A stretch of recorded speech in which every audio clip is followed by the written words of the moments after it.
All right, thanks for joining us, everyone. This is the Let's Talk Travel edition for this is July 2023, but many of these destination experts lead trips to these places multiple times, and then you can also design your own trip and contact these women directly to help you individually. So tonight I'm welcoming Cathy to share first. So go ahead, Cathy. Hello, nice to meet everybody on the call. My name is Cathy Gottfried and I live in Calgary, Alberta, Canada. So very close to Elaine. We're actually both in the same province in Canada, which is kind of ironic on this call with not too many people. I do tours for women to Bali, Indonesia. I've been doing them since 2002.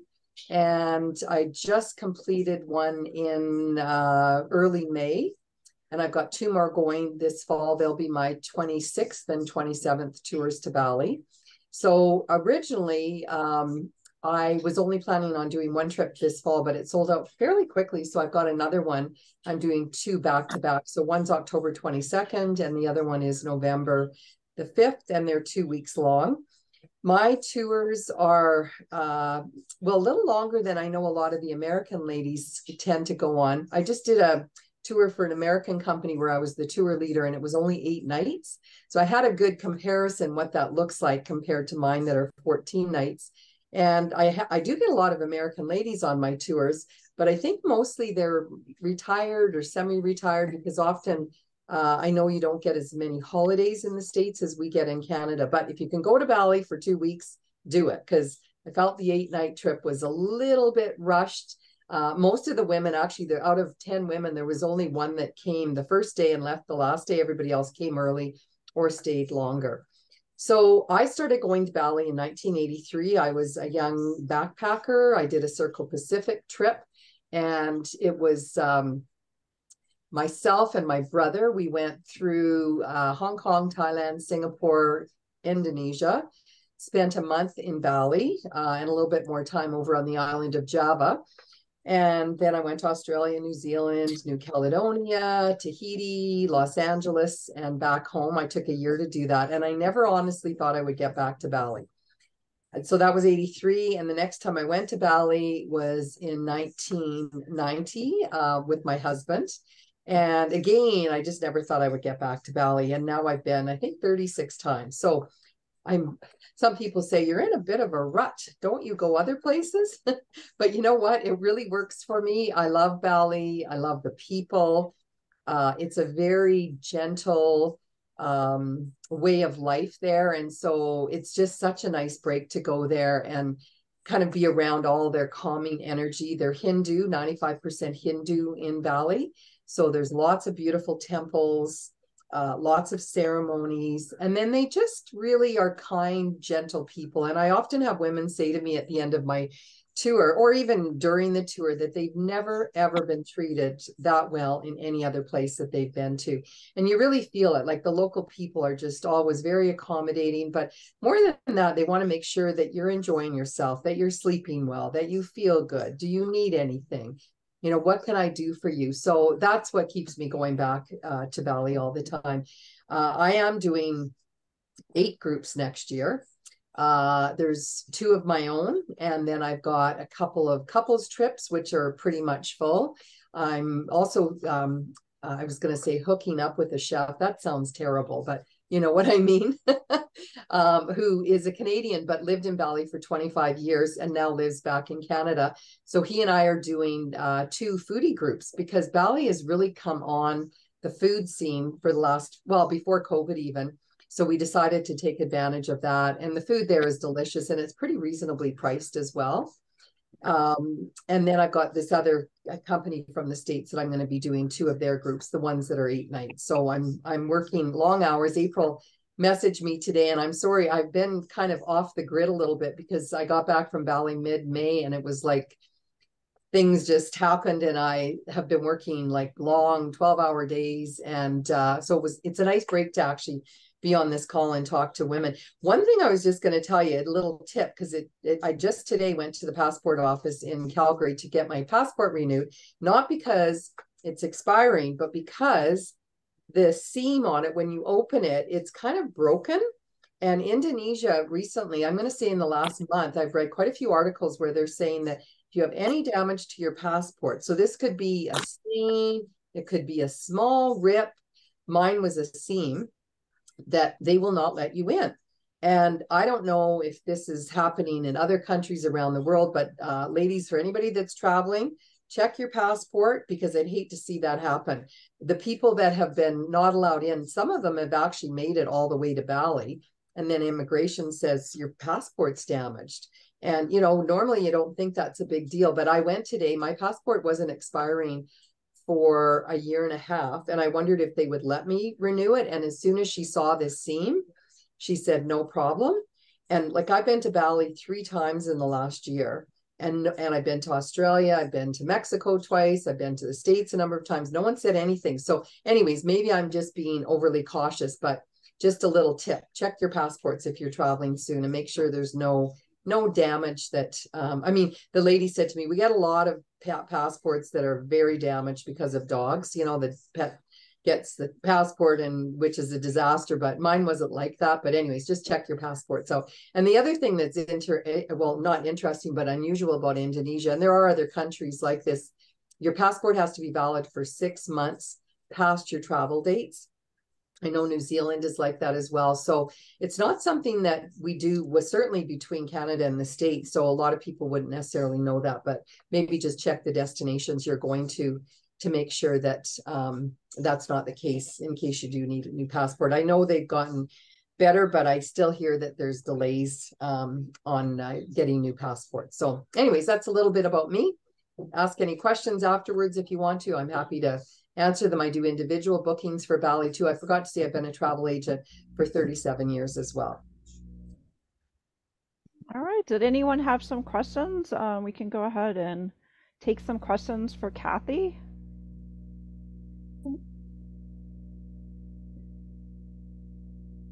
All right.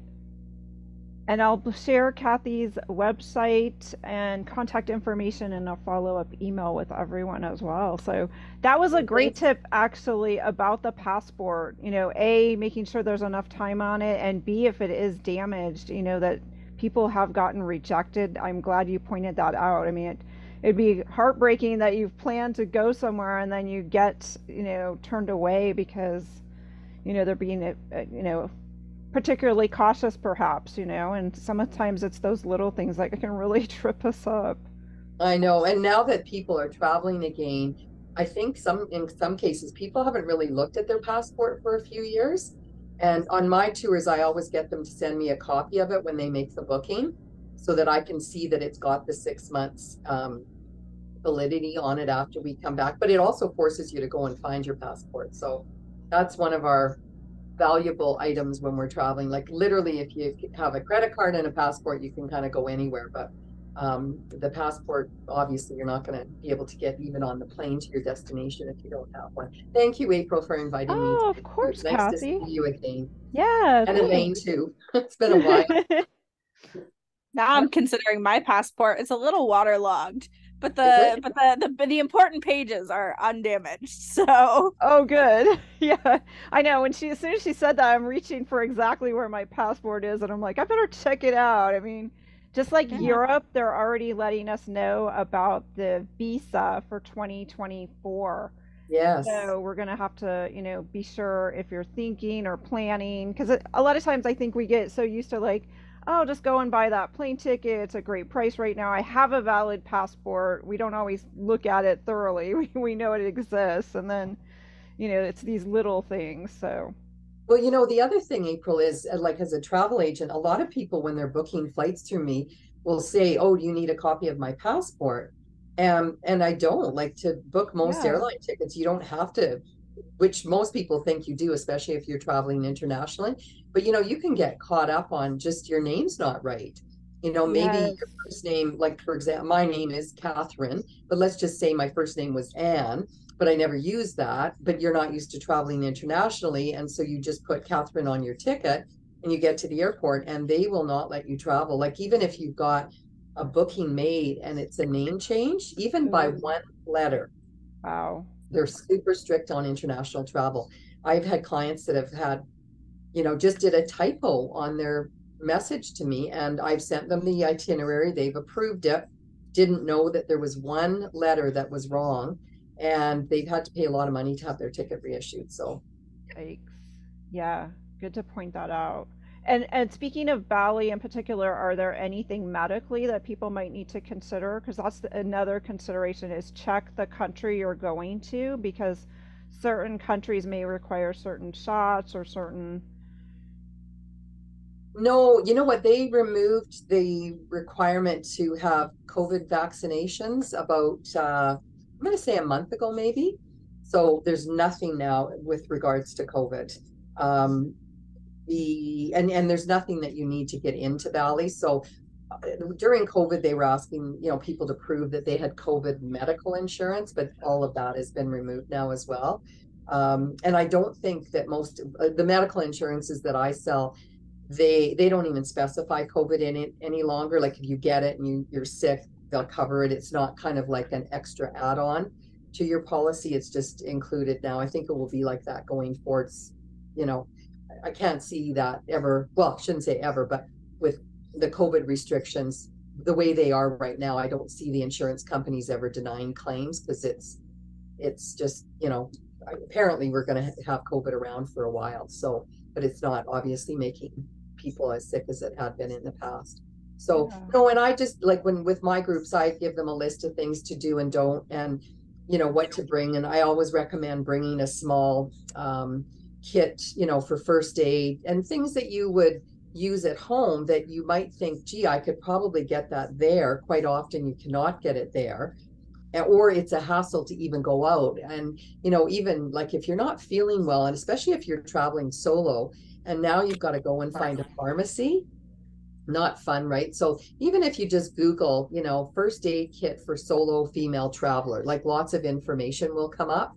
So I would recommend taking anything that you see on that list and personalize it to you too. I mean, if you're prone to sore throats, make sure you take throat lozenges from home that work for you and that kind of thing. They always recommend keeping medications in the original containers too. I know a lot of people have those pill containers, where it's got the Monday, Tuesday, Wednesday, which I don't know. I've taken them. I've never had a problem with them, but some countries are pretty strict about that as well.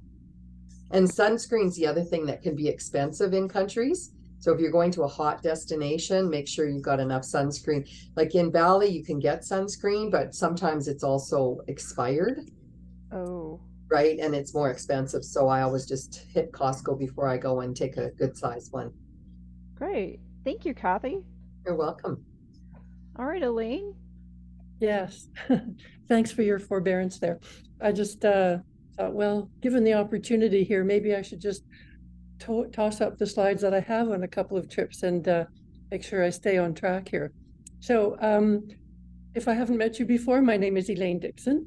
I'm physically in Alberta, just a little south of Calgary. So Cathy and I see each other once in a while. And it's kind of funny because she sells trips to Bali, and of course I sell trips to Morocco.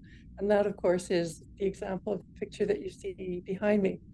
So I help organize tours for Sahara Adventures, which is licensed and registered in Morocco. And so the man who owns the company is our lead driver, and we have our own car. And so a lot of our tours are custom, but at the same time, we do offer several tours that I escort. So those are the ones that I wanted to talk about tonight because we do still have some availabilities on them.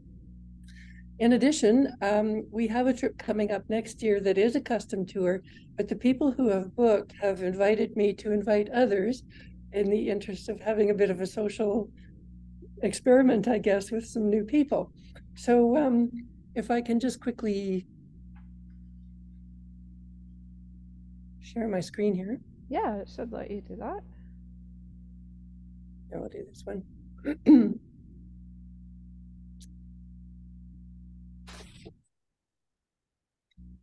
And my screen went really small. Is it large for you? I think if you click on one of those slides, I think it'll fill the page. Yeah, somehow it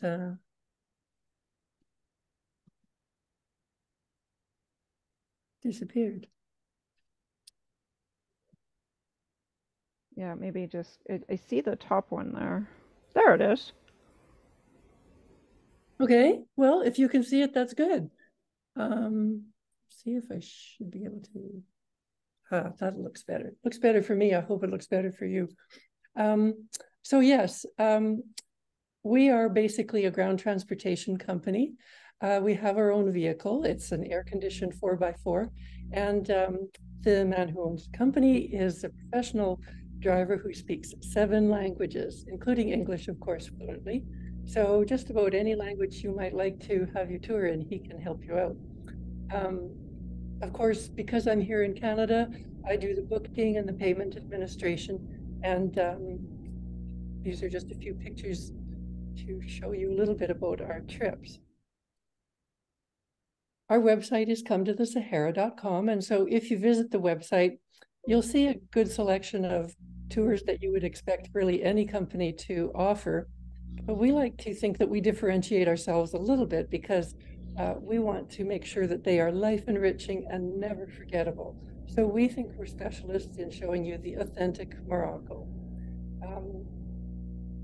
It's just, it practically leaves me speechless, as you can tell, because I've been there 15 times since 2013. And even now, I still find new things every time I go.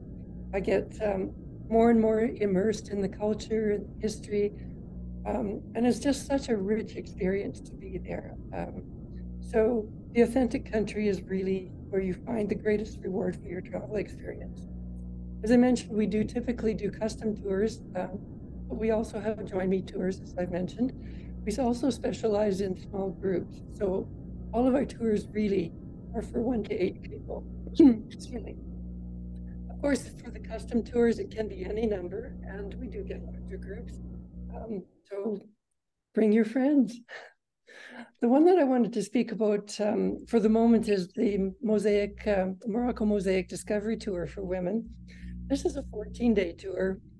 I'm just thinking back to what Cathy said about her experience, where she runs 14-day trips and what it's like to be on an 8-day trip. I could say the same thing about Morocco. We do have people who are pressed for time. Excuse me, maybe they're squeezing Morocco in before or after a trip to Spain or Portugal. And so they want to do it only in 7 or 8 days. And sometimes I'm successful in pushing them to 10. But the more I try to show them, the more they realize they want to do it all, but they can't in the time they have available. So Morocco is one of those countries that's, the distances are surprisingly far. If you want to go to the desert in particular, whether you go from FEZ or whether you go from Marrakesh, it's an 8-hour drive. And so if you've got a short, 10-hour or 10-day tour, you're losing 2 days just driving. So really, if you're planning a trip to Morocco, if you can find 14 days, that would be ideal. This particular one, this fall, we're running 2 trips, September 26th to October 6th, and again, November 4th to 18th. And in 2024, we'll have 2 trips in the spring, April 12th to 25th, and May 17th to 30th. So I know you can't madly write down all those dates, but you can always contact me and I can give them to you again. What we're trying to do in spring next year is work around Ramadan. You don't want to be in Morocco during Ramadan if it's your first trip there. So, we're trying to work around that. Regardless of how you travel with us, we do want to make sure that you see the signature sites because it's possibly your first and certainly perhaps only trip to Morocco. So we do want to make sure that you see the things that, are considered the must-see events. But in addition, on this particular tour, we want to be a bit more immersive and show you the life and lifestyle from the women's perspective in Morocco. There's lots to see and do in terms of specific activities. These, of course, are some of the signature highlights I was mentioning. We take you to the imperial cities, the blue village of Chefchaouen. You do get an overnight in a tent camp in the desert, and there are 8 UNESCO World Heritage Sites. Those are just a few of them. But in addition, on the women's tour, We have you participate in a traditional tea and henna party in the home of some Berber women. We have a participatory cooking class arranged for you. And we also visit a number of women's cooperatives for things like argan oil production, textiles, rose attar production. So the women's cooperatives in Morocco are particularly important for helping people, helping women in particular, gain employment and also gain skills so that they can be more independent. We also visit a saffron farm, and there's other trade craft highlights on this particular tour. So it's super fun. Of course, on any of our tours, we want you to travel in comfort. So our vehicle is well maintained, cleaned, and air conditioned, of course. We do try to limit the number of driving hours per day, despite what I said about the drive into the tour. And everyone has an individual room as well as private bathrooms in 3 to 4 star riads. And of course, we want you to enjoy the delicious and nutritious food that's everywhere in Morocco.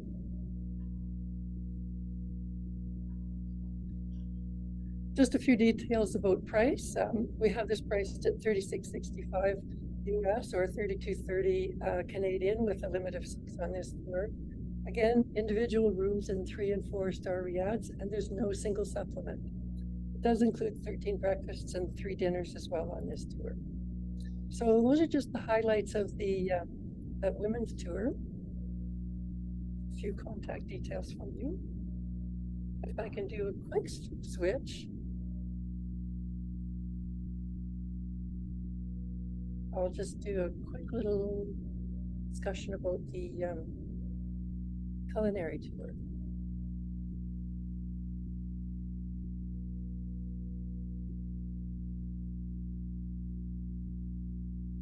So I won't go through all the basic details about who we are on this particular one. Same car, same drivers, same experience. But for this particular tour, the Culinary Treasures Tour, this is just 10 days. It does not go to the desert, although you can add about 4 days to go to the desert if you like. Here again, this fall, we're operating this one September 8th to 18th, and again, October 13th to 23rd. And in the spring next year, March 1st to 10th and May 3rd to 12th. Now, a tip for this one. If you're interested in going to a culinary tour to Morocco, I strongly recommend going in the fall. And the reason is that that's when most of the harvests take place of various crops and foods and so on.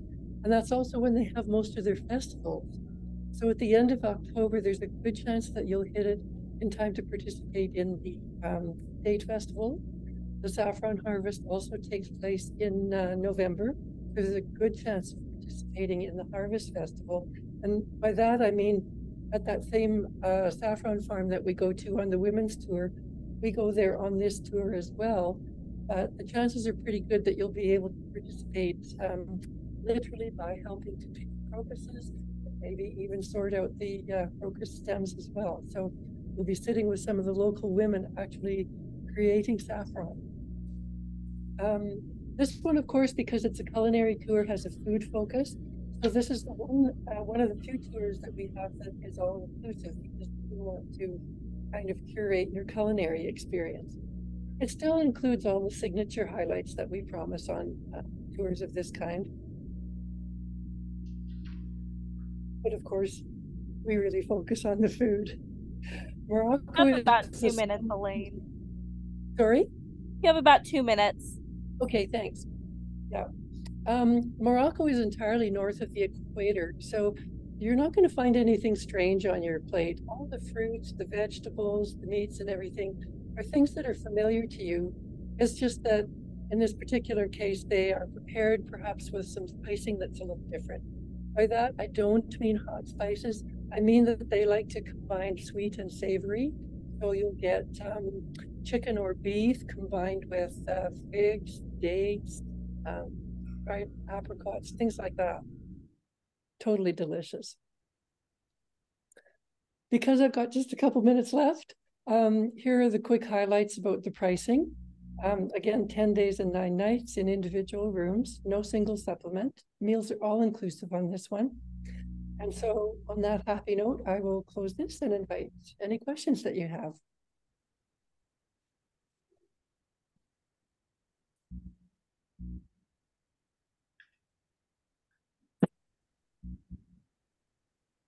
All right, did anyone have any questions? Okay. All right, well, let me see if I can view this better. I'm going to just share a little bit about, wait, can we see this?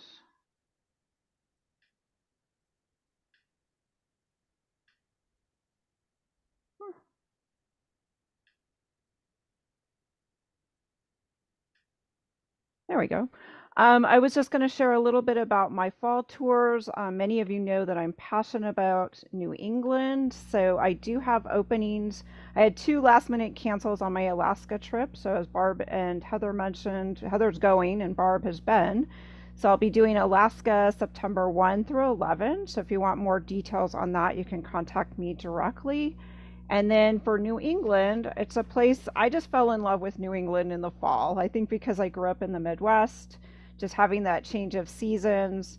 So the fall foliage forecast looks really strong. I know we've been seeing a lot about the rain and Vermont and washed out roads, but Vermont is very resilient. I've already been getting reports that roads are quickly being rebuilt, things are in place. Now, how that additional water is going to affect the trees is anyone's guess. That's the thing about Mother Nature, is we never know from year to year. And with, the world's climate changing and in flux, even the leaves can change year to year. But last year was a brilliant year for color. I will be doing 2 trips kind of back to back. So from October 1 through 7, I will be focusing on Upper Vermont and Upper New Hampshire, as that's where generally the color is predicted to be best. I do a variety of scenics. I know Anne has been with me in the past, and we do a little bit of covered bridges. I try to really include all that I love about New England, sampling maple syrup, stopping and finding hot cider donuts. There's a lot of cheese that's local to Vermont. There's lots of barns and staying in small bed and breakfast. So I keep the group small, generally about 6 to 8 max, and that allows a little bit of flexibility. So depending on the dynamics, and this year I'm including some more creative aspects. I will have a painter joining me for that Vermont portion. So as an option, if you'd like to spend your day learning watercolor painting, or she does oils as well, she would tell you what supplies to bring, and that would be an optional activity included. So in the morning, you can go out and photograph at sunrise with myself, and you can do that no matter what. If you've got a cell phone, if you just want to come and see the beauty at sunrise.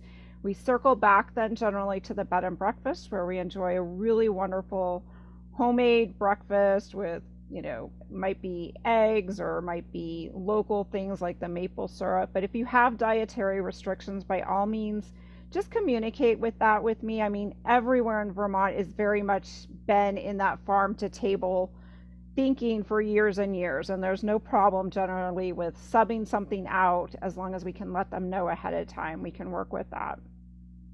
After breakfast, then you would have an option if you wanted to go painting, if you want to ride with me and go photographing, or maybe you just want to stay in the area and do a little bit of walking about. A lot of times we have a little bit of flexibility with these trips because the mileages aren't super far.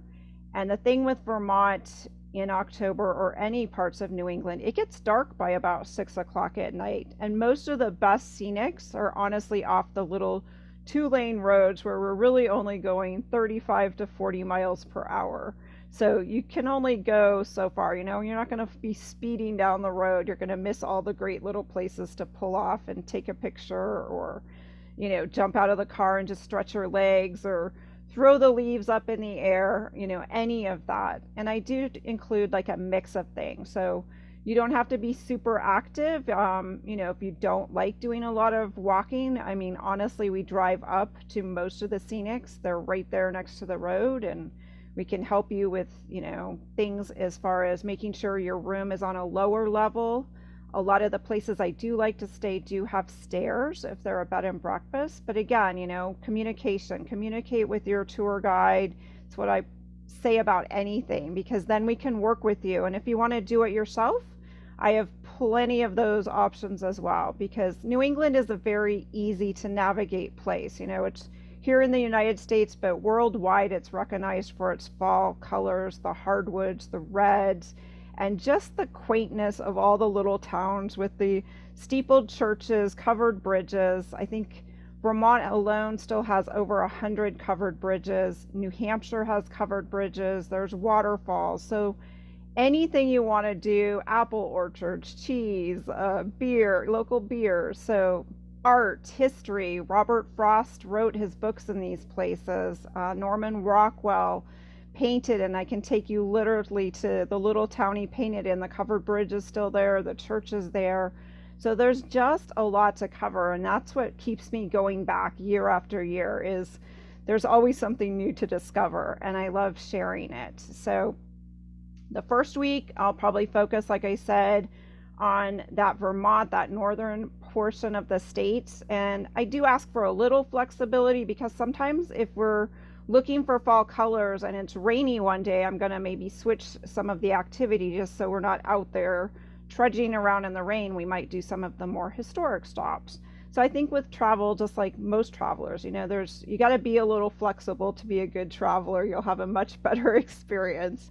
And just being open. I mean, honestly, if we drive by a field and the tractor is rolling through it and maybe the farmer is out there, things pop up that are unexpected delights, where we're going to stop, or we notice a new roadside stand that we haven't seen, and everyone's like, oh my gosh, look at all the pumpkins stacked up, and there's goats and anything else they might have out there. We may just decide to pull off there. So sometimes if you're a person that likes a real structured itinerary, then you might want me to help you plan something specific and personal just to you. And I love doing that as well, because then you can go exactly where you want. You'll have all of my favorites in there, or geared to what, the things that most interest you. The second week, October 8th through 14th, I shifted south. And that's what I call the 8th through the 14th is prime color season. Generally, year after year, that's the week that we get the most area of fall colors. And to me, that is what I call my classic New England sampler. I include a little bit of southern Maine, I include New Hampshire, and I include Vermont. And if the color really shifts, we might take a little dip into Massachusetts. But the thing I love about that trip is you get one of my favorite lighthouses, you can sample lobster, you can taste Maine blueberry pie. Then we'll go into New Hampshire, where they have the waterfalls, and Lake Winnipesaukee, Squam Lake, where they filmed On Golden Pond. I mean, just there's so much that has happened in these states with history, artists, writers, that it's a lot of things that I try to kind of get into short days, because as I said, by 6 o'clock when it's dark, we're going to be rolling into our comfy bed and breakfast, sitting down to dinner, and you can have a nice relaxing evening with your tea and maybe a book, and just because when it gets dark, there's not much you can do after that. So that's kind of what I got for those 2 weeks. If you have direct questions, be sure to reach out. Always happy to help you plan your trips. And I also have a Rolodex of other people. I know I gave a little shout out to some other people. I know Erica Pollock, who's generally on the call. She's got a mystery trip to Italy coming up, so I did just add that to our website. I believe Mary Ann has a trip to France coming up, so we can give you info on that. And I also had Anne. There's an Anne that leads a sketchbook trip, and I think they're headed to France as well. So Melissa's going to Ireland. That's watercolors. But again, ask questions. Just because you haven't done much art, a lot of these are great women leading amazing opportunities, and just to go and dabble and maybe try something new, it's a really great opportunity. Or contact them and ask them questions about their trips. So we got about 15 minutes. go ahead and unmute yourself if you have questions or if you want to share a place you're looking for or have any travel questions. I know we've got Shannon here who's just come back from some travel, Cathy, Elaine. You have about 2 or 3 minutes left if you wanted to talk about Alaska too, April. Oh, Just on okay. your time. Yeah, okay, thanks. So for Alaska, one of the highlights of Alaska and what always draws me to go in September is, again, like I get a mix, a variety of scenics, and we have the opportunity to see the Northern Lights. And if you've been following all the media this year, you know we are in a very active solar year. So fingers crossed, hopefully I'm not jinxing myself, but September should be phenomenal. We will try to get out as many nights as we can to see the Northern Lights.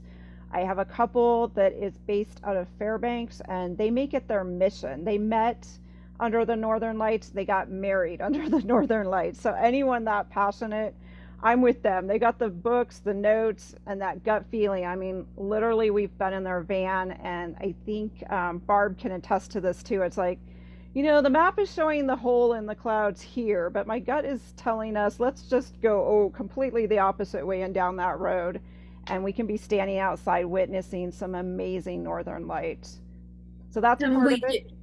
Go ahead. We saw 3.5 hours of the most magical Northern Lights just because he went with his gut. It was amazing. So, yes.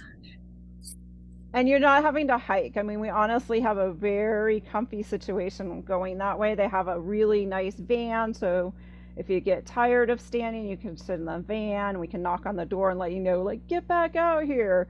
They serve us hot chocolate, tea. I mean, they're just phenomenal. And then on the opposite side, we go down to Seward. I like to work with a couple small local boat operators who literally their boat just holds our group, whether that's about 6 or 8. And those smaller boats can get in tighter to the coves, under the arches. If the water is glassy and they know we can see jellyfish under there, they've literally taken us there and we've leaned over the boat. So again, just those are the types of experiences I like to put together for everyone. And I'd like to send you to Alaska too. It's just an amazing, amazing place. April, can you hear me? Yeah. Yeah. Is that Northern Lights, is that something that happens year round, or is this only particular times of the year? They technically, because it's the solar flares, it does happen year round. Like we've been seeing, like Michigan, Minnesota has been seeing the Northern Lights, but with Alaska, they have that stretch of sunlight. So in the summer, they've got daylight almost 24 hours. So it doesn't quite get dark enough to really see the Northern Lights. It's about late August, September, where you start to get enough dark sky hours to witness the Northern Lights. I see. So okay. That's part of it. Yeah. So do you think you'll be going next year? Because I know this year I'm already going to Italy, but do you think you might be going next year? I'd like to. I have plans to, because like I said, it's just addictive. It's never the same place twice. And I know Barb can say that too now that she's been twice. I mean, one year we may see more animals like the bears and the bald eagles and the puffins. And then the next year, just, migration changes. We may not spot any, or fewer animals. Or, one year the Northern Lights aren't as active, and this year they are more active. But right now we are at the end of a very active 11-year cycle. And that's kind of how they're, what they're saying, and we've been seeing all year. March was a great year up there, but in March you have more cold. It can be really, really cold, which, like when we went in September, Barb can attest this, we weren't wearing super heavy coats. I mean, it was fairly warm. The lakes and ponds were not frozen over. So for a photographer, from that sense, if the Northern Lights are happening and they take us to a pond, which they know that's one of my favorite spots, you get that reflection. You get the sky, and then you get the reflection in the water. I see. Okay, thank you. Yeah, sure. All right, April, did you give any price structure for your New England trip? Yes, I may not have stated it. It's $3,500 per person. And that includes all your ground transportation, includes all single lodging. There's no single supplement. So you get your own room, in-suite bathroom, all breakfast, home cooked. If you want to go out with the artist or myself, that's all included. And we also include almost, I think we include all the lunches. Yeah, lunches is always included as well. So, And that's how many days? It's 7 days and 6 nights. That's New England as opposed to the other one. Okay. Yeah, Alaska is more expensive, unfortunately, just because we have more specialized outings that add up, the price adds up with Alaska. It's just a more expensive place. But yeah, New England, and you can do it on your own as well. New England in October, though, I will tell you right now, I was looking for working with a daughter. I'm working with 2 sisters and their 83-year-old mother, and it was so nice to get that call yesterday. I think those are my favorite trips to help people put together. And rooms in Burlington, Vermont on a weekend, even at a Holiday Inn, are trending at $350, $375, $400 a night.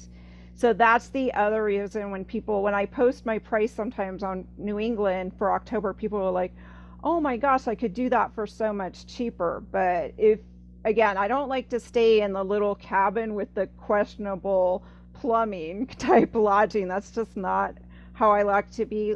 Likewise, I don't like to be in completely high end. There's $500 and $600 a night lodgings as well. But as your base, when you're seeing Holiday Inns charging $350 as kind of an average during those 2 weeks of October, that kind of says it all. I mean, most of these towns are very small. There's a lot of colleges dotted through New England. So besides the draw worldwide of all the foliage seekers, you also have homecoming, football games, all those college parent weekends that you can imagine. So people flock to those little colleges and they're very loyal. So sometimes the rooms just disappear quickly. And I will say, since COVID, the last 2 years we did see a lot of bed and breakfast closings.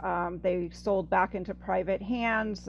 They realized Vermont's having a huge labor issue. I was talking to some of my bed and breakfast owners this past week, and they're just having a hard time keeping help. So they're not running sometimes full 7 nights lodgings. They might only be open a few nights. So that's the other thing we're dealing with. Great question. Anybody else need travel tips, packing hacks? I have all your emails. I will do a drawing. We got so much swag last week when we were at the travel conference in Wisconsin. I think I'm still unpacking things I tucked in my bag.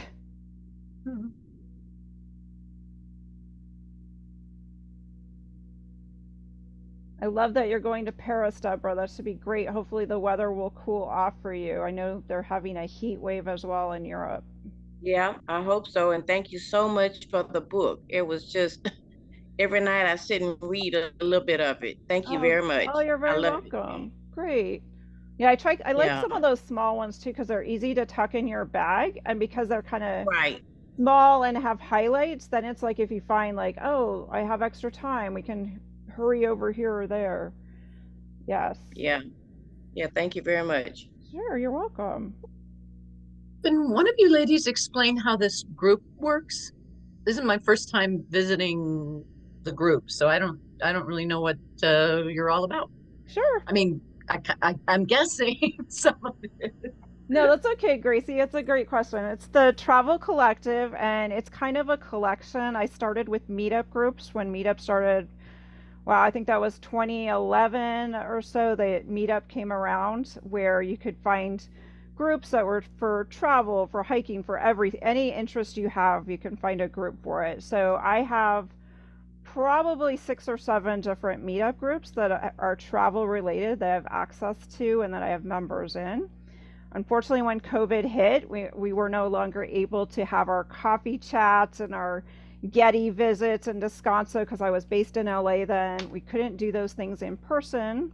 So my cohort, Cindy Cohen, who helped kind of put this travel collective together with me, her and I decided to go online. So we started doing online Zoom calls, everything from Saturday coffee chats. And our Saturday coffee chats were literally just sharing about travel. We're not selling you trips or tours. We're just sharing hey, do you have a tip for packing or a budget tip, or do you have a question? And we just go around and share.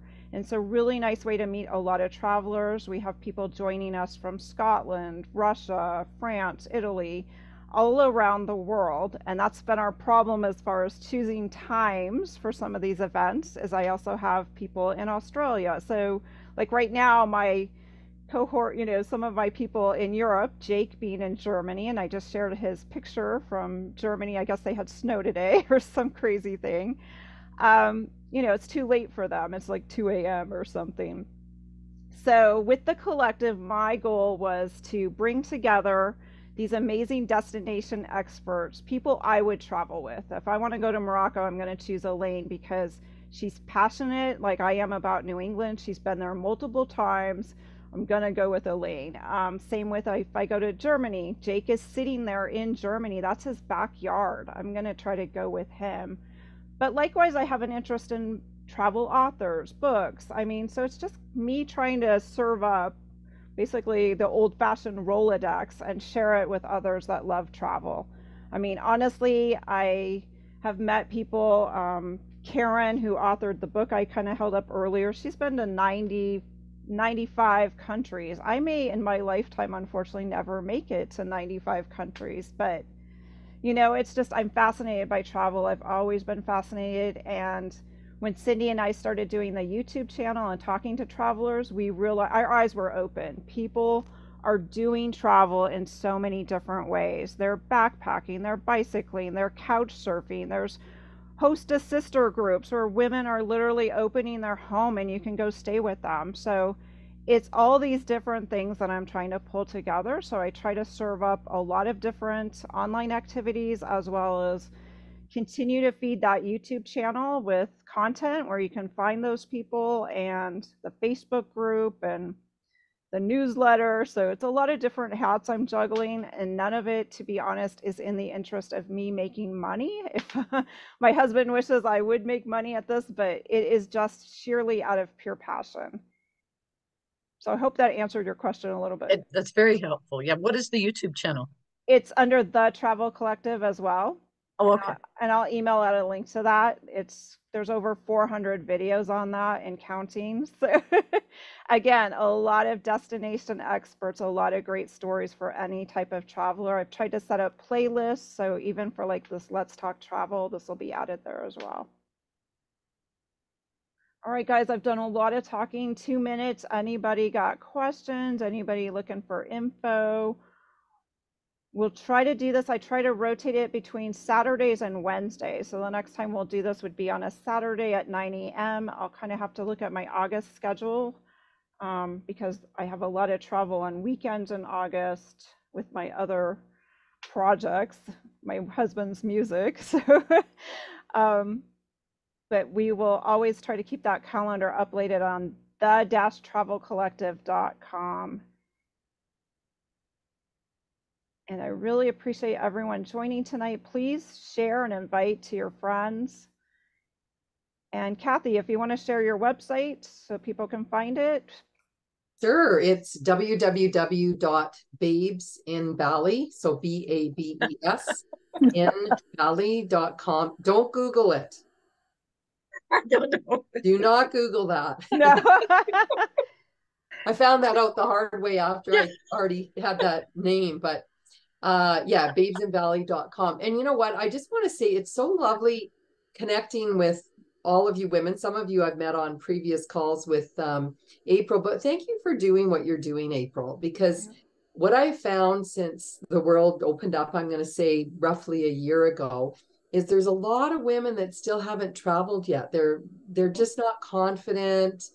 They're a little worried, or they don't have anyone to travel with. And I feel so lucky that I've been able to connect with you and some other women's groups because honestly, someone could say, I mean, I get women calling me that some of them have been with me to Bali. I've had over 400 women that have come with me, and they're like, okay, I want to go to, wherever. And I'm like, I have the company for you to go with, because I'm also only going to refer them to smaller companies that are, that the owner. I referred some people to Elaine, and they're thrilled.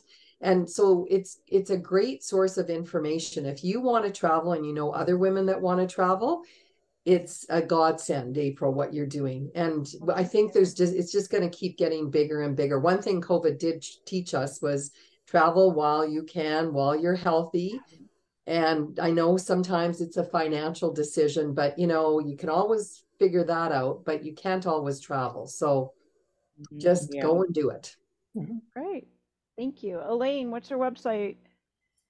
Ours is www.cometothesahara.com. Great. All right, gang.